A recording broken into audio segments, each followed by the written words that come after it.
தமிழ் மக்கள் அனைவருக்கும் என் அன்பான வணக்கம். இன்றைக்கி வில்லேஜ் பார்ட்டி சமையலில் சூப்பராக மழைக்கு ஏற்ற மாதிரி மைசூர் போண்டா தான் எப்படி பண்ணுறதுன்னு பார்க்க போகிறோம். நான் இதில் வந்து 350 கிராம் அளவுக்கு மைதா மாவு எடுத்திருக்கேன். ஸோ இதில் என்னென்ன இன்க்ரீடியன்ட்ஸ் போடுறதுன்னு பார்த்துடலாம். இதில் வந்து 2 ஸ்பூன் அளவுக்கு நான் கொஞ்சமாக அரிசி மாவு சேர்த்துக்கிறேன், கொஞ்சம் கிறிஸ்பினஸ்க்காக. ஸோ இதிலையே வந்து 1 டேபிள் ஸ்பூன் அளவுக்கு சீரகம் சேர்த்துக்கலாம், கொஞ்சமாக கருவேப்பிலை சேர்த்துக்கலாம், சின்னதாக நறுக்கின இஞ்சி வந்து 1 இன்ச் அளவுக்கு, அப்புறம் பச்சை மிளகா வந்து பொடியாக நறுக்கினது, அதே மாதிரி 3 வெங்காயம் மீடியம் சைஸில் பொடியாக நறுக்கினது. இது எல்லாத்தையும் நம்ம இதில் சேர்த்துக்கலாம். இதிலே வந்துட்டு 1 கப் அளவுக்கு நான் தயிர் சேர்த்துருக்கேன். கொஞ்சம் புளிச்ச மாதிரியாக இருந்தால் நல்லாயிருக்கும் தயிர். ஸோ இதில் வந்து 1/4 டீஸ்பூனில் ஒரு 3 டீஸ்பூன் அளவுக்கு நான் உப்பு சேர்த்துருக்கேன். கொஞ்சமாக பேக்கிங் சோடா சேர்த்துக்கலாம், ஒரு 1/4 டீஸ்பூனுக்கு பேக்கிங் சோடா சேர்த்துக்கலாம். இதை வந்து நல்லா கையில் மிக்ஸ் பண்ணி விட்டுட்டு அப்புறமா தேவையான அளவுக்கு நம்ம தண்ணி சேர்த்துக்க போகிறோம். நம்ம இந்த கோதுமை ரொட்டி எல்லாம் செய்வோம் இல்லையா, அந்த பதத்துக்கு வந்து நம்ம இந்த மாவை பிசைஞ்சுக்க போகிறோம்.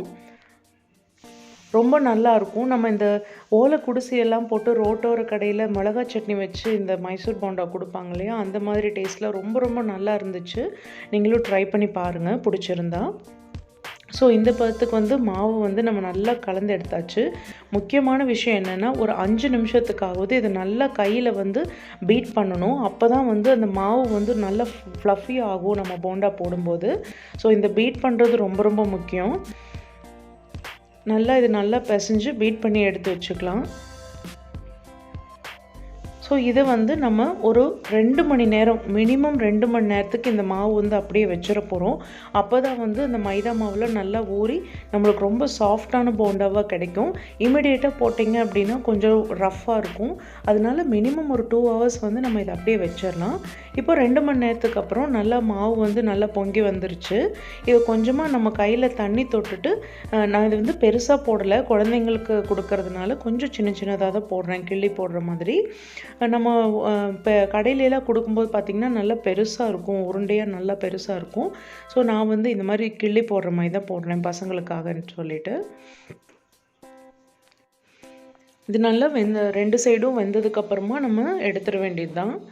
நீங்கள் இந்த வீடியோ பிடிச்சிருந்ததுன்னா, இந்த ரெசிபியோட மெத்தடு பிடிச்சிருந்ததுன்னா ட்ரை பண்ணி பாருங்கள். ரொம்ப அட்டகாசமாக இருந்துச்சு. ஸோ இப்போ 2 சைடும் நல்லா ஈவனாக வெந்துருச்சு. இப்போ நம்ம இதை வந்து ஒரு பிளேட்டில் எடுத்து வச்சிடலாம். அதுக்கப்புறமா சர்வ் பண்ணிக்க வேண்டியது தான். சாயந்தரம் டீ குடிக்கிற டைமில் வந்து இந்த மைசூர் போண்டா வச்சு ஏதாவது தேங்காய் சட்னி ஆகட்டும், மிளகாய் சட்னியாக இருந்தாலும் சரி, கார சட்னி, புதினா சட்னி அந்த மாதிரி வச்சு சாப்பிட்டா ரொம்ப ரொம்ப சூப்பராக இருக்கும். என்கிட்ட புதினா சட்னி நான் இன்றைக்கி பண்ணியிருந்தது இருந்துச்சு, அதனால் அதை வச்சு தான் சாப்பிட போகிறோம். ஸோ கொஞ்சமாக புதினா சட்னி பிளேட்டில் சர்வ் பண்ணி எடுத்து வச்சுருக்கேன். இப்போ பாருங்கள், ரொம்ப சாஃப்டாக வந்துட்டு அவ்வளோ நல்லா இருந்துச்சு. இந்த ரெசிபி உங்களுக்கு பிடிச்சிருந்தா நீங்களும் ட்ரை பண்ணி பாருங்கள். டீ டைம் ஸ்நாக்ஸுக்கு ரொம்ப ரொம்ப சூப்பராக இருக்கும்.